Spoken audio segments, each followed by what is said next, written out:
the People Podcast. Ho ho! We the people! Welcome back to WeThe People Podcast. For the people, by the people's WeThe People Podcast. What do we got, Twin? I know you got a fire burning in that belly, chomping at the bit to get something out. Let's hear it. Which one you want? Whichever one's going to make you feel better. The downfall of the Democratic Party. He's got to do this from time to time. All right. Like, we all collectively knew that the federal government was slowly leeching our money, right? Just like pissing it away. We all collectively knew that. Slowly? way down deep in our American souls. Like, we knew we were getting down in the ripped cockles. off. In the cockles. The sub- cockless area. The subcockle. Maybe the subcockle.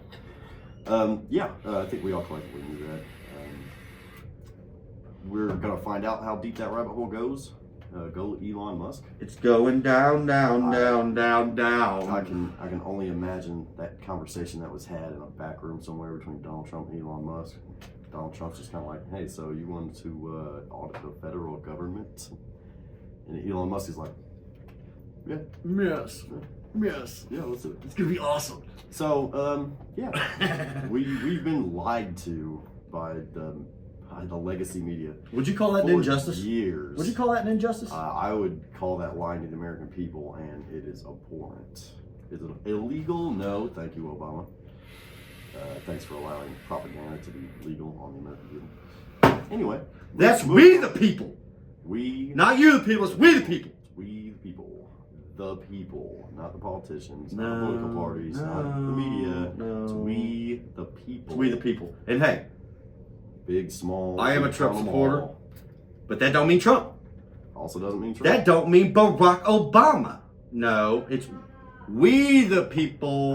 We got a Barack Obama fan. As a collective. And if it doesn't help we the people as a collective, what are you doing? You're behind the wrong wheel.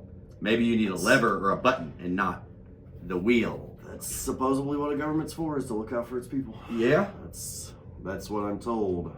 All I'm saying is, so they say, if this is one big bus, let's be sure we have a really good driver. Well, if you're going to do gangster shit in the American empire, like, maybe look out for Americans. Maybe look out for them first. Sure, Then go do your gangster shit. I mean, we're doing gangster shit. Every government on the planet 1000% does gangster shit. That's actually a government. It's when the gang becomes so big that they can't be contested, they turn into a government. That's what it is. Let me get your opinion on something, Twin. So the deadline for the hostages from Hamas came and passed. They gave us a little num chew, a couple of hostages released, but they were supposed to have them all gone by Saturday noon. What they did was give the Israelis the dead bodies of children. I saw that, and that's after they paraded with them around on the streets. I don't know if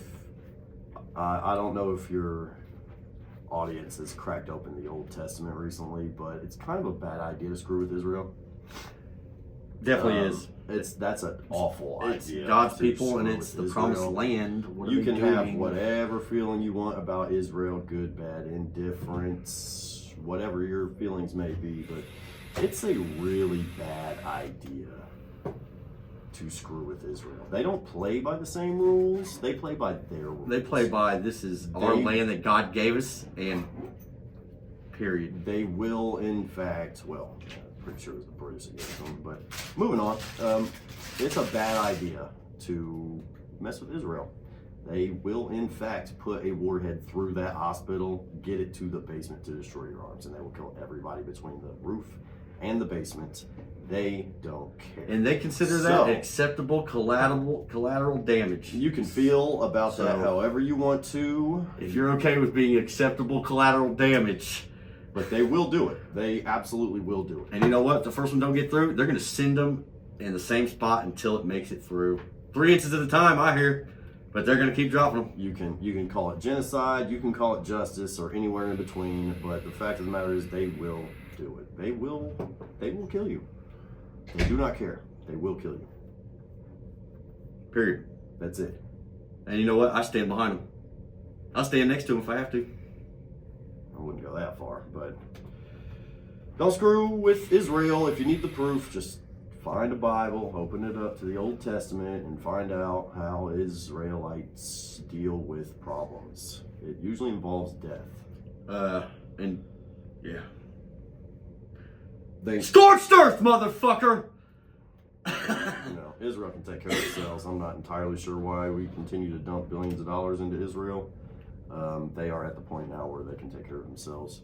If they need help, like actually get invaded, gotta be extinguished. I think that's kind of more like I think we can probably help them out, but at what point do you say, okay, like we've built your state for the Jewish people. God bless and good luck. And give us a call if you start getting bombed. Other than that, I think they're good to go. Okay, so check it out. I got a theory about why we don't do that to a lot of countries around in that general area. My theory is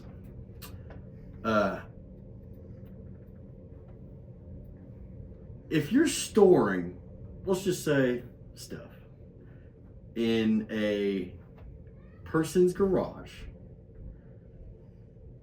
or say their backyard, or their neighbor's yard, or somewhere around their vicinity, you have your equipment.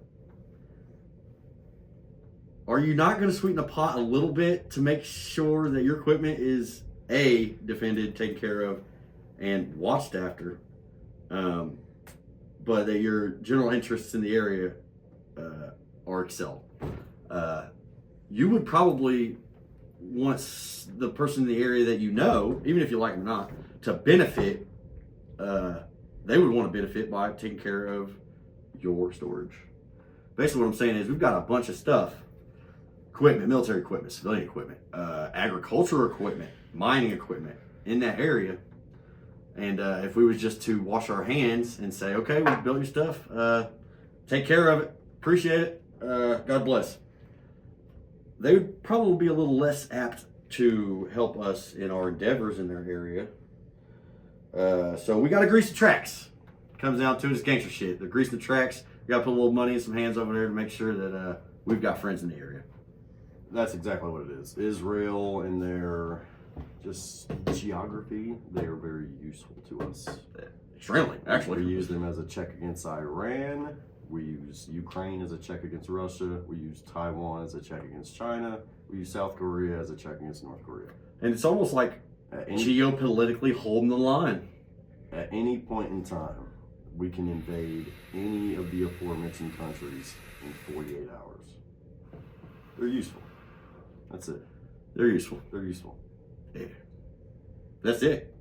That's our relationship. That's gangster shit. That's because we can reach out and touch anybody, anywhere. You want smoke, you'll get smoke. We can be in your country, taking down your flag in no time flat. And hi, we're the Americans. Well, you know, we guarantee global trade with our Navy. Like if you had to have an empire that pulled the strings of the entire world, America ain't bad. Yeah. I mean, it's not necessarily good at times, but I would rather the United States be pulling the strings of the world than communist China. Yeah, for sure. Autocratic Russia. Or not even pulling the strings, just being the one that is supposed to uphold the international law, say in international water. If you allow China or any communist bloc country over there to even be allowed to police the international waters, it's all bad. They've just taken so much waterway for themselves. It will not be a police mission for them. It'll make it appear to be one, but it'll definitely be a. Well, that's why China's pouring concrete over coral reefs. And artificial islands because they want that. They want that. That's the South China Sea, right? Mm-hmm. Yep. Spratly Islands. Yeah, that was the first one, I think, but they've been doing it ever since. They want to make actual land mass so they can. Hey, I seen that thing. They took a space of sand and coral reef this big poking out of the water, made a whole freaking landing strip out of it, and a whole military base right out there. But you know what? I feel like a well placed bomb, subaquatic, would wash that shit right out to sea. Yeah, it's Nord Stream pipeline all over again, huh? Well, hey, hey. That took some balls to pull Hey, off. all I feel like is if they can send a pandemic our way, we can probably send a tsunami theirs. Look, it's just Strange timing with that pandemic. Stranger things have happened. Trade war with the United States. It's funny how that Tariffs happened. this, sanctions that. And China finally says, you do one more thing, and this is going to have global ramifications. And then Trump does it, and then we have a global pandemic that just happened to poke its way out of China. From an American lab in Wuhan. Yeah, I consider that a military act of war, sending a pandemic around the world to make your point. That's an act of war, and we should have leveled their asses. Well, in this theory, should have leveled. The reason why the United States would never actually confirm such a thing is because they funded it to begin with. Yeah. But they funded that. I get it. Yeah, they funded that. Yeah, I read that article. So yeah. It's kind of scary to think about. I mean, what a tangled web we weave. Well, that's what happens when you do gangster shit, man. Everyone wants to be a gangster until it's time to do gangster shit. America's got no problems doing gangster shit. We know. we told Ukraine we want half of their rare earth mineral stockpile. Yep, or you ain't getting shit one more bullet from us. Well, I mean, that's the gangster shit. I mean, why? I mean, most people can't even find Ukraine on a map unless it's labeled. Hey. You know what I mean? Like, why are we dumping... Grab the globe. Bring it over here. Why are we dumping millions, billions... It's probably going to be trillions if we keep it up. Why are we dumping that? Let's break out this globe. We the people, let's help the other people, and let's find Ukraine on a globe, since most people can't. Fair, they're labeled. They're labeled. I labeled them for the ones out there. Okay, here we go. Whee! Round and round and round we go. That's China. Boo. Man, we're going to start in the Mediterranean. You follow it up to the Black Sea, and right there's Crimea. There it is. Attach it to the left. Ukraine. There it is. And what people don't understand is this whole beautiful earth. Stop. United States. Big, beautiful ocean. Another continent. We're that far away from Russia. Why are we paying so much money to defend these people that are right next to Russia? Shouldn't they be paying? Who speak Russian? Who speaks Russian? I don't speak Russian. Hey, son, you speak Russian? Better not, boy. Here you go. Thank you for the globe. Stagehand. The KGB. The KGB. Anywho, so yeah. Let's talk about Putin. Since we're on the heels of Ukraine. Terrible person. Terrible person? But he's a gangster. He's a gangster like the rest of them. He just speaks a different language. He's definitely a gangster. Yeah. Ex-KGB guy, you know. Did you ever read about what he did to the oligarchs after when he took power? No. So the oligarchs are basically the elite of Russian society. Yeah, the rich guys. The rich guys. I mean, it's like, I'm not going to say the Elon Musk of Russia, but something like that. Rich. Well, Putin stepped in and he set law and legislation that took half of their funds, half of their children's inheritance funds. He basically went in and took almost 65% of every dollar any oligarch had in Russia. So knocked them down, all down to size, and took the money. He said for the state, but it is literally in another account that hasn't been touched since then. And the only one's got access to it is the head of Russia State. Yeah, you know how that just sounds awful on its face? Yeah. Like how dare he kind of thing? Yeah. Yeah, there's Americans that want that to happen to American billionaires. I know. At this moment. I know. Right now. I know. Total government takeover. Well, I mean, for what? Well, I mean, it was just for what? Success? How does a morally compassed individual look someone dead in their face who's worked their ass off their whole life to build what they have and say, you don't deserve all that money, I want some of it? How does someone do that gangster shit? It would require some gangster shit, yeah. Except it would take the gangsters of the government to do that. Yeah. We all know that there's corruption there's fraud, waste, and abuse. Like, money's just getting pissed away, printed and pissed away. And you guys want the gangsters to run your healthcare? You want the gangsters to tell you where you can live because you want housing to be a right? You want these guys to do that? They want you to tell you where you're going to live? Where the government issued housing. The government issued housing. They're going to tell you where to live. They're going to tell you what floor you're on. You know what that is? What is that, Twin? Communism. That's communism. And That's bad. And let me jump into I heard a quote from Ronald Reagan about Americans, Russians, communists, and capitalists. He said this. He said, Russians can be friends with Americans. Americans can be friends with Russians. But capitalists, Americans, can never be friends with communists. Nope. Because we are absolutely at the opposite ends of the spectrum when it comes to public affairs and how we take care of our people. Oh, they're on a spectrum, all right. Yeah.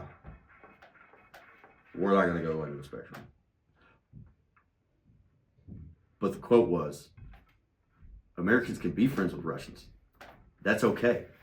We can get together. We can have a good time. We can have a little drink of your vodka. You can have a little drink of our bourbon. And we can have a good time.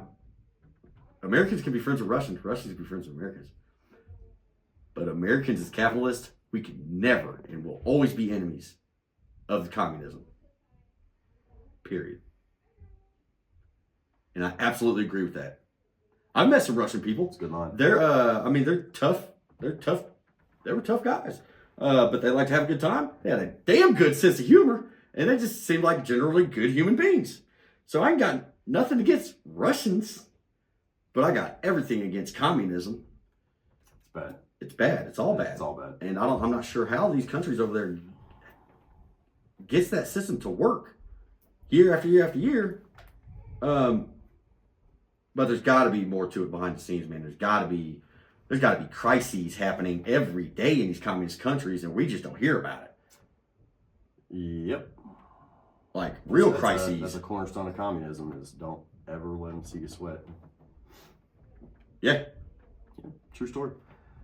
It's bad. It's all bad. The government excels at two things. That's death and extracting resources. Yeah.